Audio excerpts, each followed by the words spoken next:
Okay. ప్రియులారా, పరిశుద్ధ గ్రంథమైన బైబిల్ నుండి నెహెమ్యా గ్రంథం 9వ అధ్యాయం 16 నుండి 21 వచనం చదువుకుందాం. నెహెమ్యా గ్రంథం 9వ అధ్యాయం 16 నుండి 21 వచనం చదువుకుందాం.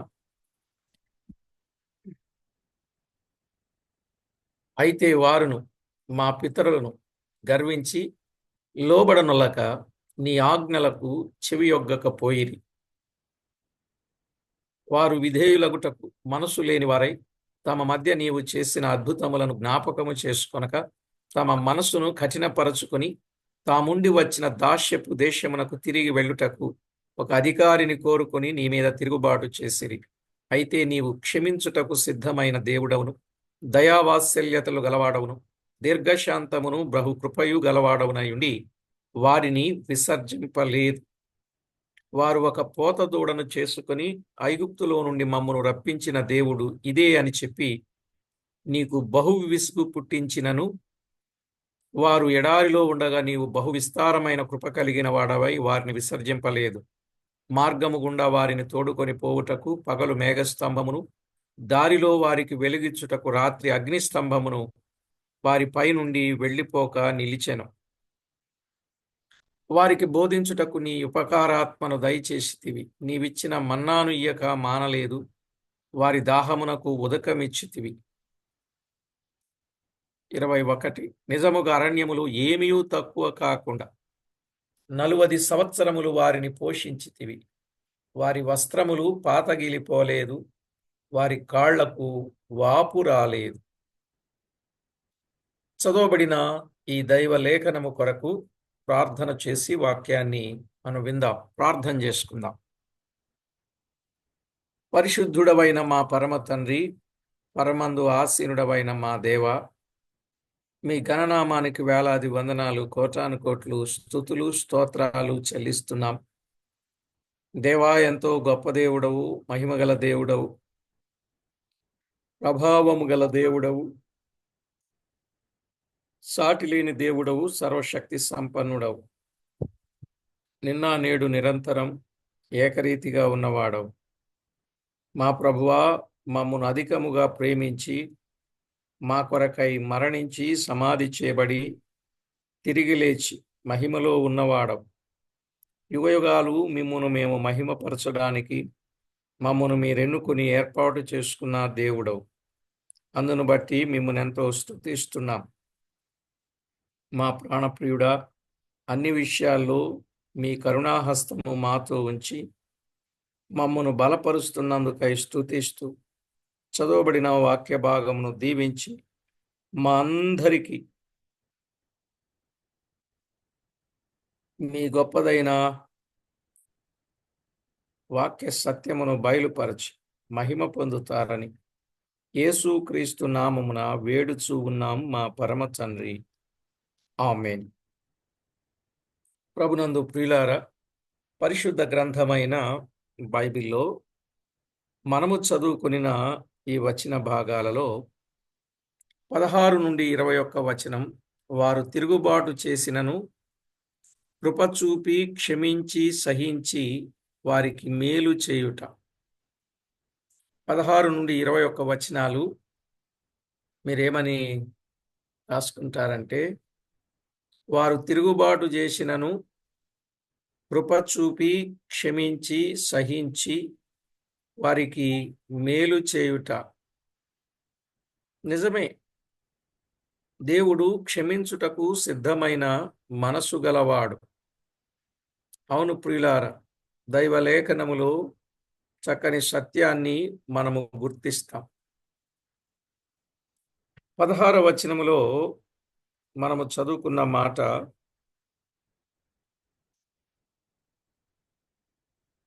వారును మా పితరులను గర్వించి లోబడకపోయిరి అనే మాట చూస్తాం. గర్వించి లోబడకపోయిరి.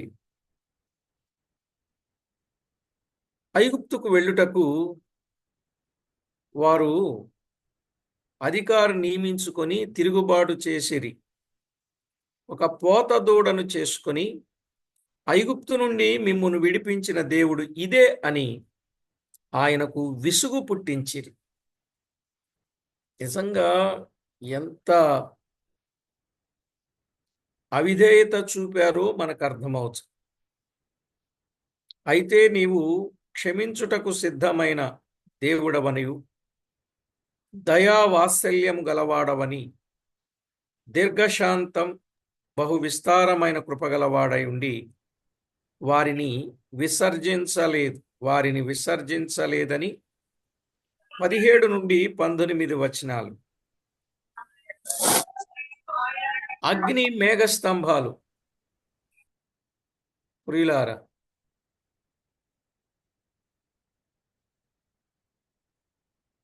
అగ్ని మేఘస్తంభాలు తీసివేయలేదు,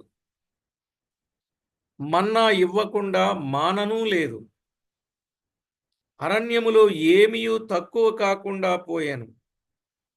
19 నుండి 21 వచనాలు. ఏమీ తక్కువ కాకుండా దేవుడు వారిని కాపాడుచూ వచ్చాడు. నేడు మన జీవితంలో కూడా ఎన్నో కార్యాలు కదా, మన జీవితాలు తలపోస్తే గతంలో మనం ఏం చేశాం? అనేక సార్లు తిరుగుబాటు చేసిన వారమే, అవునా కాదండి? అయినా కూడా ఆయన క్షమించి సహించి కృపచూపుచూ వచ్చారు. దేవుని పరిశుద్ధాత్మను అనేక సార్లు దుఃఖపరచిన ఆయన క్షమించి ఆదరించాడు. ఎఫెసీ పత్రిక 4వ అధ్యాయం 29 నుండి 32. ఎఫెసీ పత్రిక 4వ అధ్యాయం 29 నుండి 32. అలాగే విలాప వాక్యాలు 3 అధ్యాయం 32, 33 వచనాలు. ఎన్నిసార్లు ఆయనను మనము దుఃఖపరచిన సందర్భం, అయినా ఆయన క్షమించాడు.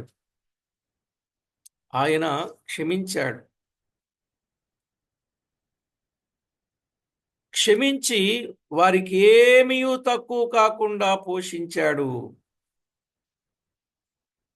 ఏమీ తక్కువ కాకుండా. ఆ మాటలు చాలా విశేషమైన మాట. అక్కడక్కడ ఆ వచనాలు చదువుతున్నప్పుడు దేవుడు తన ప్రజల పట్ల ఆయనకున్న వాత్సల్య ప్రేమలు ఎంత గొప్పవి. ఆ అరణ్యములో వారికి ఏమీ తక్కువ కాకుండా, ఏ సదుపాయానికి ఆ సదుపాయం, వారి అక్కరనెరిగి ఏది అవసరమో ఆ ప్రతిదీ వారికిచ్చి వారికి సహాయము చేయుచునే వచ్చాడు. ఇక 22 నుండి 25 వచనాలు మనము చదువుకుంటే, ఇదియుగాక రాజ్యములను జనములను వారికి అప్పగించి వారి సరిహద్దులు ఏర్పరచితివి గనుక వారు సీహోను అను హెష్బోను రాజు యొక్క దేశమును, బాషానునకు రాజైన ఓగు యొక్క దేశమును స్వతంత్రించుకొనిరి.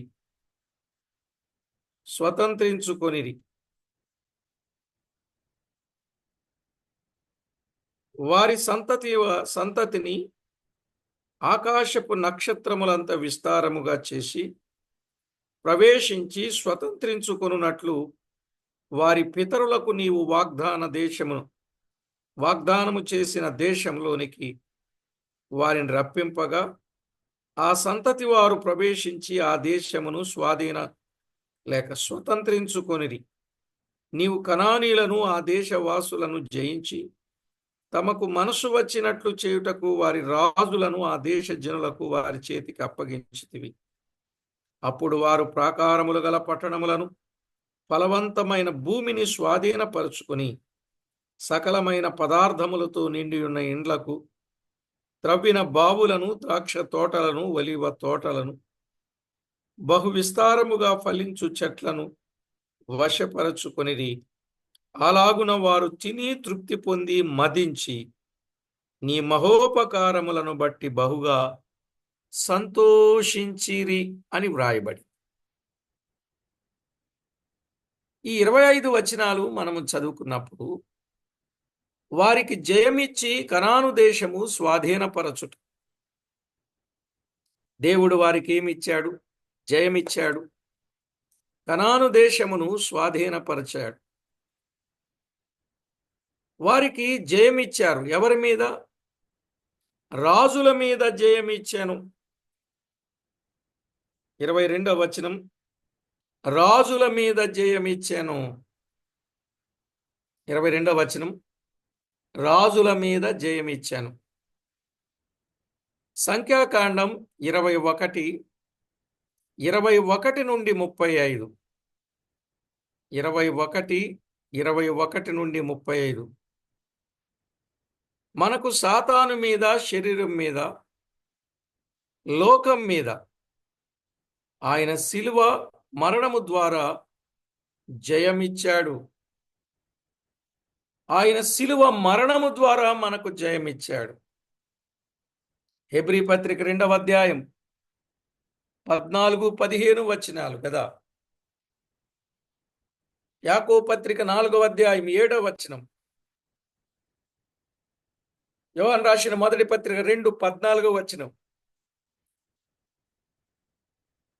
గలతీ పత్రిక 5, 24, 6, 14. యోహాను రాసిన మొదటి పత్రిక 4, 4, 5, 4, 5 వచనాలు. ఎలా అంటే వారి సంతానం ఆకాశ నక్షత్రాల వలె విస్తరింపజేసి వారికి వాగ్దాన దేశములో ప్రవేశం ఇచ్చెదను అన్నాడు. ప్రవేశం ఇచ్చెదను. 23, 24 వచనం.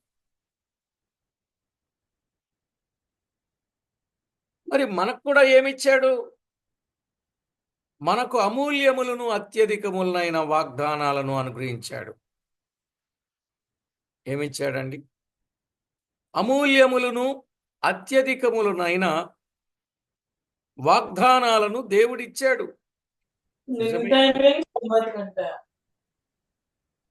ప్రభునందు ప్రియులారా,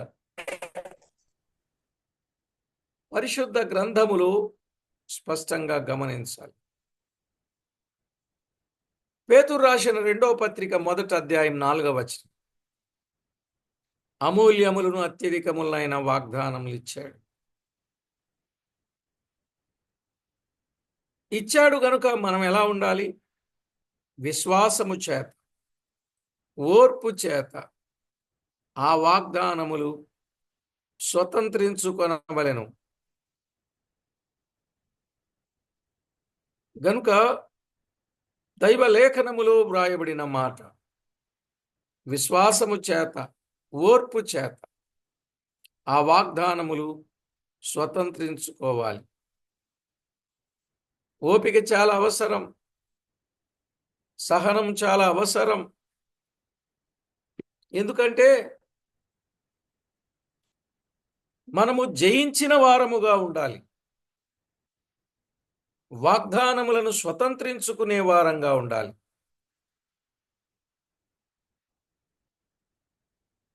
హెబ్రీ పత్రిక 6వ అధ్యాయం 11, 12 వచనాలు. విశ్వాసుల చేత, ఓర్పు చేత ఆ వాగ్దానమును స్వతంత్రించుకొనవలెను. వారికి ఫలవంతమైన భూమిని, సకల పదార్థములతో నిండిన ఇండ్లను, బావులు, తోటలను, ఫలించు చెట్లు ఇచ్చాడు. ఫలించు చెట్లు ఇచ్చాడు. 25వ వచనం మీరు చదవండి. అక్కడ ఏమేమి ఇచ్చాడు? వారికి ఫలవంతమైన భూమిని ఇచ్చాడు, సకల పదార్థములతో నిండిన ఇండ్లనిచ్చాడు, బావులు ఇచ్చాడు, తోటలు ఇచ్చాడు,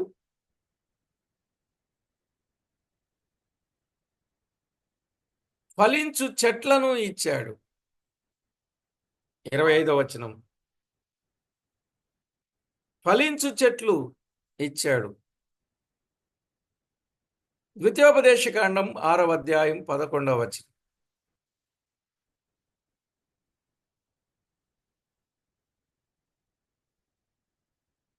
ద్వితీయోపదేశకాండం 6వ అధ్యాయం 11వ వచనం. 8వ అధ్యాయం 7, 8 వచనాలు. 8వ అధ్యాయం 7, 8 వచనాలు. యెహోషువ గ్రంథం 24, 13వ వచనం.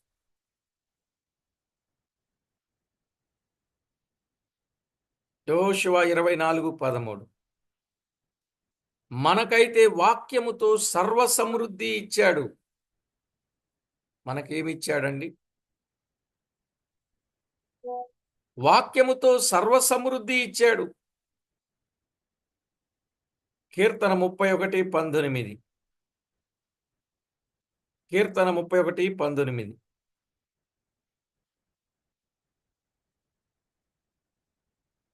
36వ అధ్యాయం 8, 9 వచనాలు. 36వ కీర్తన 8, 9 చరణాలు. 19వ కీర్తన 9 నుండి 11. 19, 9 నుండి 11. అలాగే 119, 14. 119, 14. ఈ వచనాలన్నీ మనము చదువుకున్నప్పుడు వారికి దేవుడు స్వాస్థ్యం ఇచ్చాడు, గాని ఎక్కువ అందులో ఉండలేకపోయిరి. అవునా కదా? దేవుడు వారికి స్వాస్థ్యాలను ఇచ్చారు, గాని ఎక్కువ వారు అందులో ఉండలేకపోయిరి. మనకు కూడా రక్షణ అనే స్వాస్థ్యమును ఇచ్చాడు. ఇచ్చాడా లేదా? ఇచ్చాడు. అది శాశ్వతమైనది. అది శాశ్వతమైనది. హెబ్రీ పత్రిక 1:14, 5, 10. మరియు అది అక్షయమైనది, నిర్మలమైనది, వాడబారనిదినైనా పరలోకమందు మనకు భద్రపరిచాడు. పేతురు రాసిన మొదటి పత్రిక 1, 3 నుండి 5. స్వాస్థ్యమును ఇచ్చాడు, ఆ స్వాస్థ్యమును పరలోకమందు భద్రపరిచాడు. వారికి భూ సంబంధమైన ఆశీర్వాదాలు ఇచ్చాడు, గాని మనకైతే పరలోక సంబంధమైన, ఆత్మ సంబంధమైన ప్రతి ఆశీర్వాదము ఇచ్చాను అని వ్రాయబడి. ఏమిచ్చాడు? పరలోక సంబంధ ఆశీర్వాదము ఆయన మనకిచ్చాడు. ఎఫెసీ పత్రిక 1, 13, 14 వచనాలు. ఎఫెసీ పత్రిక 1వ అధ్యాయం 13, 14 వచనాల్లో పాప క్షమాపణ ఇచ్చాడు, కుమారత్వం కూడా ఇచ్చాడు, సంపూర్ణ జ్ఞానం ఇచ్చాడు. పరలోక సైన్యం మనకు ఇవ్వబడింది. కనుక ప్రభు పిల్లలమైనటువంటి మన జీవితంలో దేవుడు ఏమేమి ఇచ్చాడో మనము తలపోసుకుంటూ విరిగి నలిగిన హృదయముతో ప్రభు సన్నిధిలో మనము గడుపుట మనకెంతో అది ఆశీర్వాదకరం. కనుక ఈ నెహెమ్యా గ్రంథములో మనము చదువుకున్నప్పుడు ఇశ్రాయేలీల జీవిత చరిత్ర కొంత ప్రస్తావింపబడటానికి కారణం, వారిలో నుండి కొందరు వచ్చారు. ఎక్కడెక్కడి నుండి ఎవరు వచ్చారో, ఎలాగూ వచ్చారో, వారేం చేశారో ఆ కార్యాలు మనం ఆలోచన చేసినప్పుడు మనకు అర్థమవుతాయి. దేవుడు నిజంగా వారిని విడిచిపెట్టలేదండి.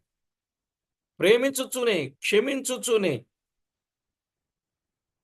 మన ప్రభు మన విషయంలో ఆయన చేసిన పుణ్యకార్యం ఎంత విశేషమైనదో మనము ఆలోచన చేసి ప్రభుకు మహిమ తేవాలి. మనం విన్నాం కదా, వారికి జయమిచ్చి కనాను దేశమును స్వాధీనపరచుట. వారికి ఏమిచ్చాడు? కనాను దేశమును స్వాస్యముగా ఇచ్చాడు కదా. మరి మనకేమిచ్చాడు? భూ సంబంధమైన ఆశీర్వాదాలు ఇచ్చాడు. కనుక భూ సంబంధమైన ఆశీర్వాదం ఇచ్చాడు, ఆత్మ సంబంధమైన ప్రతి ఆశీర్వాదం ఇచ్చాడు, పాప క్షమాపణ ఇచ్చాడు, కుమారత్వమును ఇచ్చాడు, సంపూర్ణ జ్ఞానం వివేకం కూడా ఇచ్చాడు, పరిశుద్ధాత్మను ఇచ్చాడు, పరలోకపు స్వాస్యం మనకు ఇచ్చాడు. మరి ఇన్ని ఇచ్చిన దేవుని పట్ల ఎంత కృతజ్ఞత కలిగి ఉండాలి. ఇన్ని చేసిన దేవుని పట్ల ఎంత మనము ఆయనకు లోబడి ఆయన నామాన్ని మహిమపరిచే వారంగా ఉండాలి. అప్పుడే మన బ్రతుకులలో ప్రభువు ఇచ్చిన వాటిని మనము రుచిస్తున్నాం అని మనకు రుజువు అవుతుంది. మరలా పరలోక సంబంధమైన ఆశీర్వాదాలు ఇచ్చాడు, పాప క్షమాపణ ఇచ్చాడు, కుమారత్వము ఇచ్చాడు, సంపూర్ణ జ్ఞానం వివేకం ఇచ్చాడు, పరిశుద్ధాత్మను ఇచ్చాడు, పరలోక స్వాస్యం మనకు ఇచ్చాడు, పరలోకపు స్వాస్యం మనకు ఇచ్చాడు. కాబట్టి ప్రభునందు ప్రియులారా, దేవుని పిల్లలుగా దేవుని నామానికి మన మంటిఘటముల ద్వారా మహిమ ఆపాదించే వారంగా మనం ఉండాలి. కనుక జయమిచ్చాడు, కనాను దేశాన్ని స్వాధీనపరచుకోమన్నాడు. ఇక 26 నుండి 28 వచనాలు న్యాయాధిపతుల కాలంలో చేసిన ఉపకారములు. న్యాయాధిపతుల కాలములో చేసిన ఉపకారాలు. ప్రభు పిల్లలమైనటువంటి మన జీవితంలో ప్రతిసారి ఆయన మనకి ఇచ్చినవి మనం అందుకుంటున్నాం, పొందుకుంటున్నాం, అనుభవిస్తున్నాం, ఆనందిస్తున్నాం. ఇన్ని ఇచ్చిన దేవునికి మనం ఏమిస్తున్నాం? కృతజ్ఞతాస్తుతులతో నిండిన హృదయం మనము ఆయనకి ఇచ్చుట వలన మనము కృతజ్ఞత చూపిన వారం అవుతాం. గనుక ప్రతి ఒక్కరూ ఆయన ఇచ్చినవే అందుకొని పొందుకొని అనుభవిస్తున్నాం. ఆయన అడిగినవి మనము ఇవ్వలేకపోతున్నాం. ఆయన చేసిన ఉపకారాలను బట్టి మనం కూడా ఆయనకి ఇవ్వవలసినవి ఉన్నాయి. మన నుండి ఏం ఆశిస్తున్నాడు ఆయన? మన నుండి ఆయన ఏం అడుగుతున్నాడు? ఏమడుగుతున్నాడండి మన నుండి? ఆయన ఇవ్వవలసిన ఇచ్చాడు. మన నుండి ఆయన ఏమడుగుతున్నాడు? మీకా గ్రంథం 6వ అధ్యాయం 8వ వచనం. మీకా గ్రంథం 6వ అధ్యాయం 8వ వచనం. మనుషుడా, ఏది ఉత్తమమో అది నీకు తెలియజేయబడి ఉన్నది. న్యాయముగా నడుచుకునుటయు, కనికరమును ప్రేమించుటయు, దీన మనస్సు కలిగి నీ దేవుని ఎదుట ప్రవర్తించుటయు, ఇంతే కదా యెహోవా నిన్ను అడుగుచున్నాడు అన్నాడు. ఏమడిగాడు? న్యాయముగా నడుచుకోమని, కనికరమును ప్రేమించమని, దీన మనసు కలిగి దేవుని ఎదుట ప్రవర్తించవలెనని మనము చూస్తున్నాం. కాబట్టి ప్రభునందు ప్రియులారా, దేవాది దేవుడు మనం వెనువెంటనే ఉన్నాడు, మనతోనే ఉన్నాడు, మన పక్షమునే ఉన్నాడు కోవాలి గాని మన మనుషులకు చెప్పేవి కావు. చేసుకోండి. ఆలోచింపజేసే అమూల్యమైన సత్యాలు ఈ గ్రంథములో మనము గమనిస్తాం. కాలములో చేసిన ఉపకారాలు. న్యాయాధిపతి 1-2 ఎన్నో ఉపకారాలు ఆయన తిరుగుబాటు చేసి నీ ధర్మశాస్త్రమునకు లక్ష్య పెట్టక త్రోసివేసి నీ తట్టు తిరగవలెనని తమకు ప్రకటన చేసిన నీ ప్రవక్తలను చంపి నీకు బహుగా విసుగు పుట్టించితిరి. అందుచేత నీవు వారిని వారి శత్రువుల చేతికి అప్పగించితివి. ఆ శత్రువులు వారిని బాధింపగా శ్రమకాలమందు వారు నీకు మొర్రపెట్టినప్పుడు ఆకాశమందుండు నీవు ఆలకించి వారి శత్రువుల చేతిలో నుండి వారిని తప్పించుటకై నీ కృపా సంపత్తిని బట్టి వారికి రక్షకులను దయచేసితివి. వారికి రక్షకులను దయచేసితివి అన్నాడు. తరువాత నీ ఎదుట మరలా ద్రోహులు కాగా నీ వారిని వారి శత్రువుల చేతికి అప్పగించేసిరి. వారు తిరిగి వచ్చి నీకు మొరపెట్టినప్పుడు ఆకాశమందుండు నీవు ఆలకించి నీ కృప చొప్పున అనేక మారులు వారిని విడిపించితివి అన్నాడు. ప్రియులారా, తిరుగుబాటు చేసేవారు చేస్తున్నారు. ఆ దినాల్లో అవిధేయులై వారు తిరుగుబాటు చేసిరి. ప్రవక్తలను చంపి ఆయనకు బహుగా విసుగు పుట్టించితిరి. అందుచేత వారిలో వారి శత్రువులను చేతికి అప్పగించితివి. వారి శత్రువులు వారి బాధించినప్పుడు, శ్రమకాలమందు వారు మొర్రపెట్టినప్పుడు నీవు ఆలకించితివి. 26 నుండి 28 వచనాలు.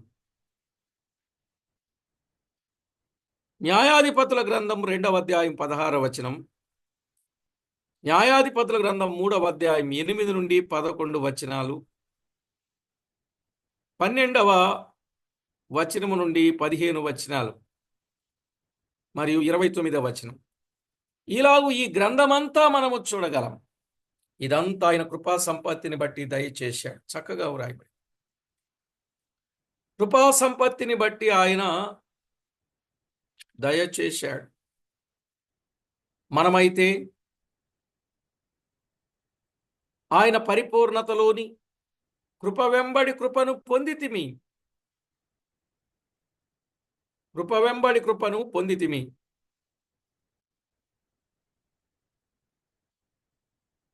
యోహాను రాసిన మొదటి పత్రిక ప్రియులారా, ఆయన కృపా సంపత్తిని బట్టి మన పట్ల ఎంత కృప చూపాడో యోహాను రాసిన మొదటి పత్రిక 3వ అధ్యాయం 16వ వచనంలో. యోహాను సువార్త 1వ అధ్యాయం 16వ వచనములో రక్షణకరమైన కృపను చూపించాడు. ఆయన మన పట్ల రక్షణకరమైన కృపను చూపాడు. ఎఫెసీ పత్రిక 2:8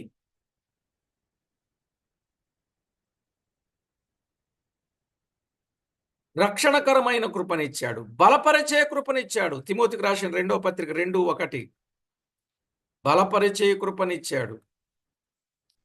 దేవునికి ప్రీతికరమైన సేవ చేసే కృపనిచ్చాడు. ఇవన్నీ కూడా ఉపకారాలే. ఏమిచ్చాడు? తన కృపా సంపత్తిని బట్టి ఆయన పరిపూర్ణతలోని కృప వెంబడి కృపని ఇచ్చాడు. రక్షణకరమైన కృపనిచ్చాడు. బలపరిచే కృపనిచ్చాడు. దేవునికి ప్రీతికరమైన సేవ చేసే కృపనిచ్చాడు. కొరింథీయులకు రాసిన 2వ పత్రిక 9:8 ఇలాగున ఆయన కృపలో ఎన్నో ఫలితాలు మనము చూడగలం. మరి మన బాధ్యత ఏంటో తెలుసా అండి? కృపను సద్వినియోగం చేసుకోవడం మన బాధ్యత. అంతే కదా? కృపను సద్వినియోగం చేసుకోవడం మన బాధ్యత.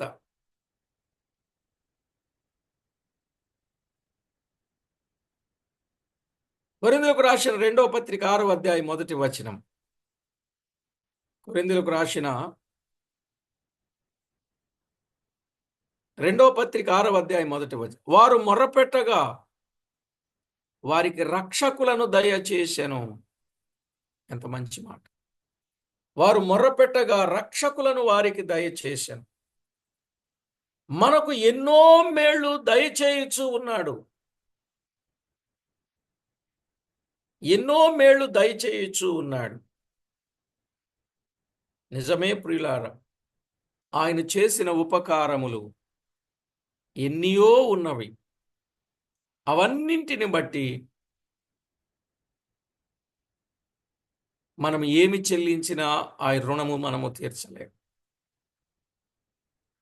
నిజమే, మన బ్రతుకులో ఆయన చేసిన మేలులు, ఉపకారములు, విశేషముగా మనకిచ్చిన ఆయన ప్రాణధనము ఎంత గొప్పదో. అందుకే ప్రతివారు ఆయన చేసిన ఉపకారములకు పాత్రులుగా ఉండడం ఎంతైనా మంచిది. ఆ ప్రియ ప్రభువును ఆరాధించుటకు మనము సిద్ధమైన మనసు కలిగి ఆరాధిస్తూ, ఎక్కడా కూడా లోపము లేని జీవితాన్ని కలిగి ఆయన మేలులను మనము జ్ఞాపకం చేసుకోవాలి. ఈ దినాన మనం 16 నుండి 21 వచనం, వారు తిరుగుబాటు చేసినను కృప చూపి క్షమించి సహించి వారికి మేలు చేయుట. 22 నుండి 25 వచనాలు, వారికి జయమిచ్చి కనాను దేశమును స్వాధీనపరచుట. 26 నుండి 28 వచనాలు, న్యాయాధిపతుల కాలములో చేసిన ఉపకారములు. కనుక ప్రభువు మన పక్షంగా ఎన్నో ఎన్నో గొప్ప కార్యాలు చేసేవారంగా ఉండాలి. నిజంగా ఆయన ఇచ్చిన వాటిని బట్టి ఎంత కృతజ్ఞతలు చెల్లించినా ఆయన రుణము తీరేది కాదండి. ఏ రీతిన ఆయనను స్తుతించినా ఆయన రుణము మనము తీర్చాలి. అందుకే మనమందరం ఆయన నామ ఘనత కొరకై మన బ్రతుకులు ఎల్లవేళలా వాక్య తూకానికి సరిపోయేటట్లుగా కాపాడుకుందాం. ప్రియులారా, వారు గర్వించుట వలన, పోవుట వలన ఎంత అనర్థమున్నదో, కానీ లోబడి విధేయత కలిగి దేవునికి మహిమకరంగా మనము జీవించడానికి పూనుకుంటే దేవుడు దాచించిన మేలు మనము తప్పనిసరిగా పొందుతాం.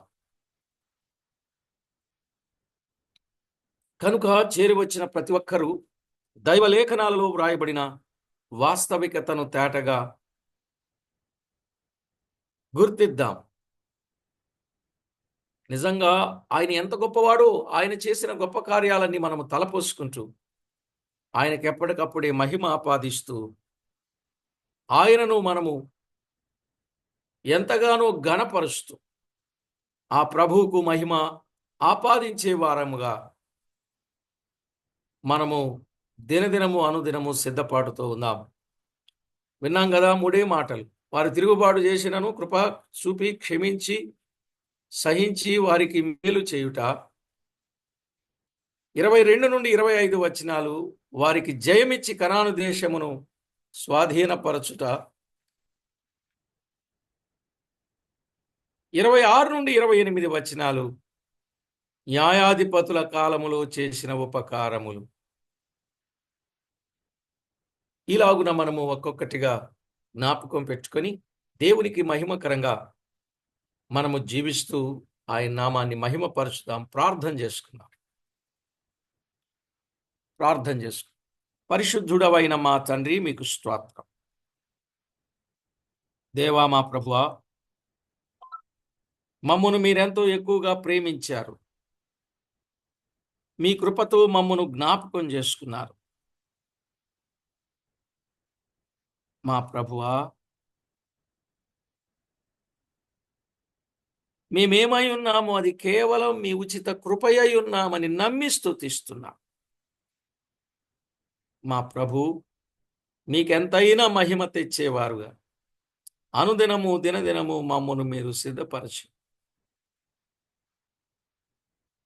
మీ నామమునకు మహిమ ఆపాదించుకొనమని కోరుచు చేరి వచ్చిన ప్రతి ఒక్కొక్కరు పేరు పేరున మీరు వారిని జ్ఞాపకం చేసుకొని మీతో చక్కని సహవాసము చేస్తూ మీలో నిలిచి ఎదిగి ఫలించేవారుగా సిద్ధపరచమని కోరుచు మా ప్రభువు, మా రక్షకుడైన యేసుక్రీస్తు అతి శ్రేష్టమైన అమూల్యమైన నామమున స్తుతించి ప్రార్థించి వినులమై వేడుచూ ఉన్నాం మా పరమ తండ్రి. ఆమేన్.